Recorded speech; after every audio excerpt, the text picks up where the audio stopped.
जंगल की सुबह थी। पंछियों के गीतों से हवा गूंज रही थी। सूरज की किरणें पेड़ों की पत्तियों से छन कर जमीन को चूम रही थीं। एक नौजवान लड़का, मोगली, पेड़ की मोटी शाख पर झूल रहा था। उसके बाल घने और काले थे, त्वचा गेहुआ और आंखों में चमक थी। मोगली, आज की सुबह कितनी खूबसूरत है। नीचे बालू नाम का भूरा भालू आंखें मलते हुए बोला। बालू, अरे मोगली, सुबह होते ही शोर मचाना शुरू कर दिया।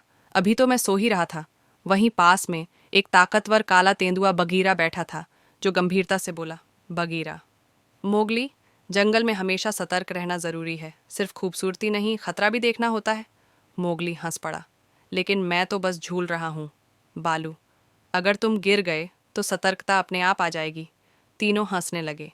जंगल की जिंदगी अपने ढंग से चल रही थी। कुछ दिन बाद मोगली नदी के किनारे बैठा था। तभी झाड़ियों से एक कमजोर और घायल हिरण का बच्चा बाहर निकला। मोगली, कौन है? रॉकी, कमजोर आवाज में। मेरी मदद करो। मोगली तुरंत उसकी तरफ दौड़ा। बगीरा और बालू भी आ गए। रॉकी का एक पैर घायल था और वो बुरी तरह थका हुआ था। रॉकी रोते हुए, शेर खान, वो वापस आ गया है। उसने हमारे परिवार पर हमला किया। मोगली चौंक कर, तुम अकेले कैसे बच गए? रॉकी, मैं भाग गया, लेकिन शेर खान अकेला नहीं था। बगीरा, क्या मतलब? रॉकी, उसके साथ इंसानों का एक समूह था, शिकारी। उन्होंने मेरे माँ बाप को मार डाला। उनके पास बंदूकें, जाल और अजीब आवाज़ें थीं। शेर खान उनका साथ दे रहा था। बालू गुस्से से, ये बर्दाश्त नहीं किया जा सकता। मोगली, अगर शेर खान शिकारियों को जंगल में ला रहा है तो हमें कुछ करना होगा। उसी वक्त एक डरावनी दहाड़ सुनाई दी। जमीन हिल उठी।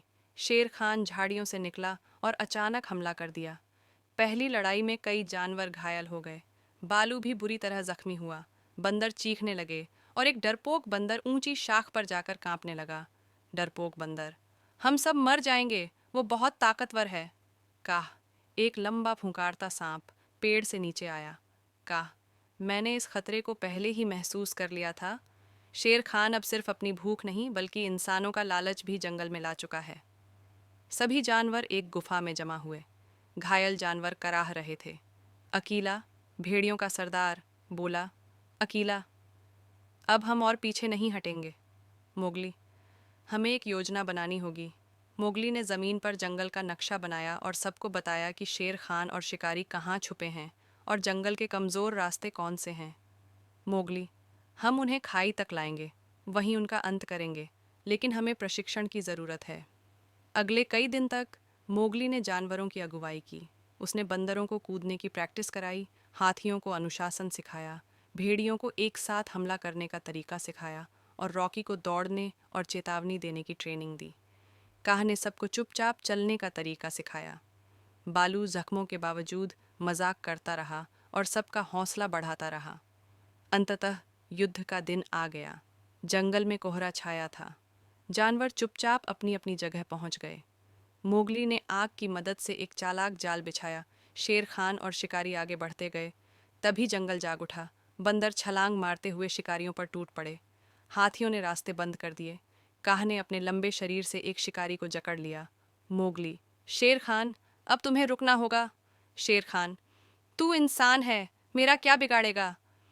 मोगली, मैं जंगल का रक्षक हूँ। शेर खान मोगली पर झपटा, मगर उसी वक्त रॉकी ने एक पत्थर उसकी आंख पर दे मारा। शेर खान गुस्से में अंधाधुंध दौड़ा और आखिरकार खाई में जा गिरा।